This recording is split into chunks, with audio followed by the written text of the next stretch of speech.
यहाँ वहां से भी जास्ती खुशी है। कहां से है? वहां माने स्वर्ग से जास्ती खुशी कहाँ है?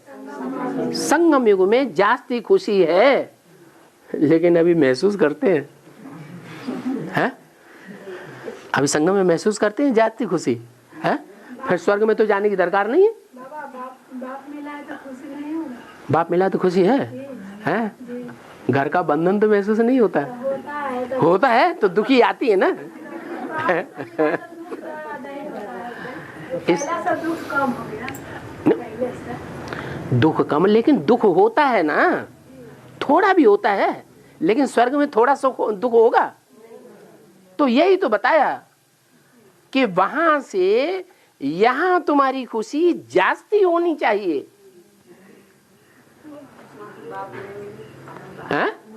सुख मिलेगा मुझे, बाप नहीं मिलेगा। अच्छा ठीक है, हम यहाँ मुख्य बात तो हम बाप की नहीं है, यहाँ मुख्य बात है सुख की, खुशी की। वहां दुख कभी होगा ही नहीं। स्वर्ग में ना खुशी होगी ही नहीं। लेकिन बाप कहते हैं वहां जितनी खुशी है उससे जास्ती खुशी यहां महसूस होनी चाहिए। तो वो हो रही है, हाँ? झूठी बात बोलते हैं? नहीं हो रहा है बाबा, ऐसा नहीं हो रहा। हाँ, अभी कुछ कह रहे थे, अभी कुछ कहने लगी माता। है? माया की दुनिया में तो नहीं। नहीं, ये इशारा दिया कि बाप जब तुम्हारे सामने संपूर्ण प्रत्यक्ष हो जाएगा। क्या? अभी तो कभी निश्चय होता है बाप के ऊपर और कभी अनिश्चय पैदा हो जाता है। कभी समझते हैं हमें बाप मिला और कभी ब्रह्मा कुमारियों के कहने से या दुनियादारी के लोगों के कहने से अनिश्चय पैदा हो जाता है। माया अनिश्चय पैदा करा देती है। तो कभी मिला कभी नहीं मिला, सदैव तो मिला नहीं मिला। तो ऐसी स्टेज भी आवेगी संगम युग में कि तुम्हें महसूस होगा कि हमें सदैव बाप मिला हुआ है।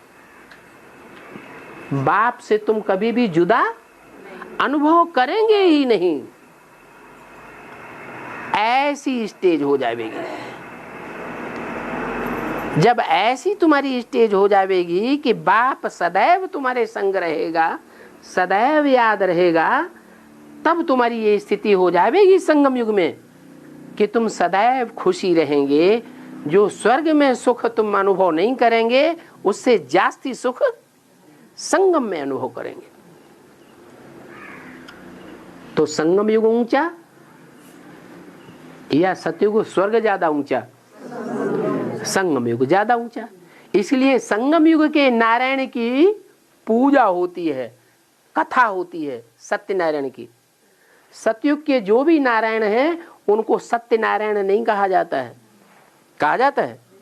वो सत्यनारायण नहीं है। संगम युग की महिमा सबसे जास्ती है। लेकिन हम बच्चे अभी अपना पूरा पुरुषार्थ नहीं कर पाए हैं। क्या?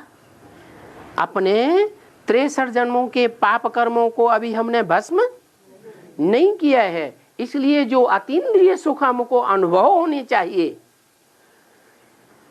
वो अभी अनुभव नहीं हो रहा है।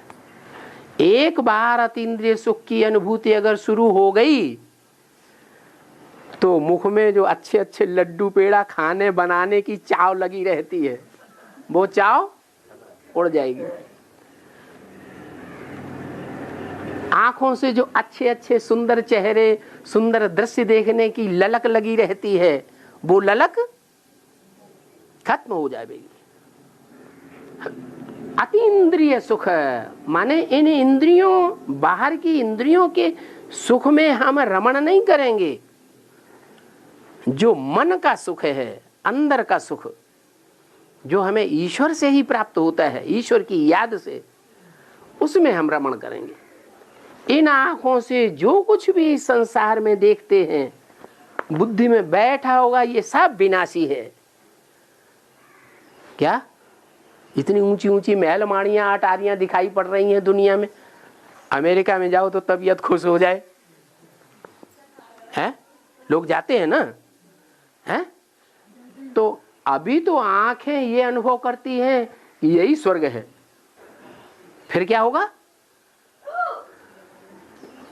फिर चारों तरफ दुनिया में एटम बम फटेंगे, कभी ये शहर गर्त हुआ, कभी वो शहर नेस्तनाबूद हुआ, कभी न्यूयॉर्क गड्ढे में गया, कभी लंदन गड्ढे में गया।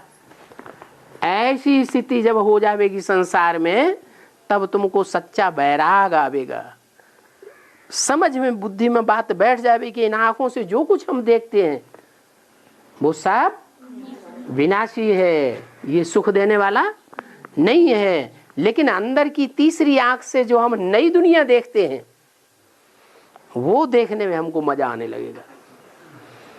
जैसे अभी स्थूल आंखों से टीवी देखते हैं, सीरियल देखते हैं, सिनेमा देखते हैं, फिल्म देखते हैं ना, तो बड़ा मजा आता है ना, है?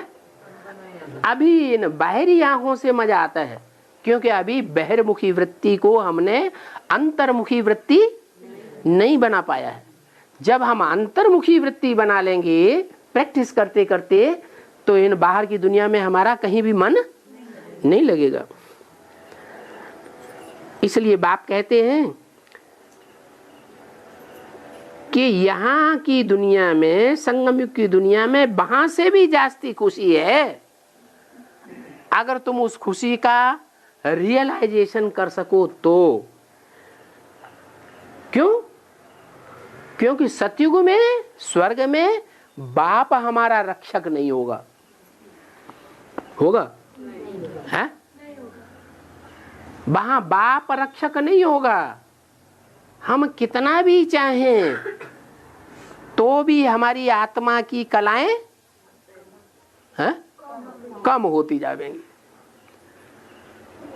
आत्मा की शक्ति क्षीण होती जाएगी, हम नीचे गिरते जाएंगे।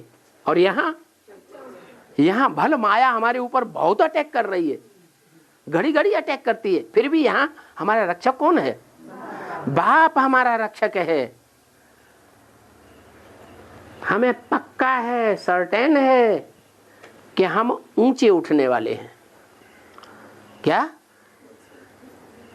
कुछ भी हो जाए, लेकिन हम नीचे गिर करके नष्ट होने वाले नहीं हैं। विजय हमारा जन्म सिद्ध अधिकार है, क्योंकि बाप हमारा रक्षक है।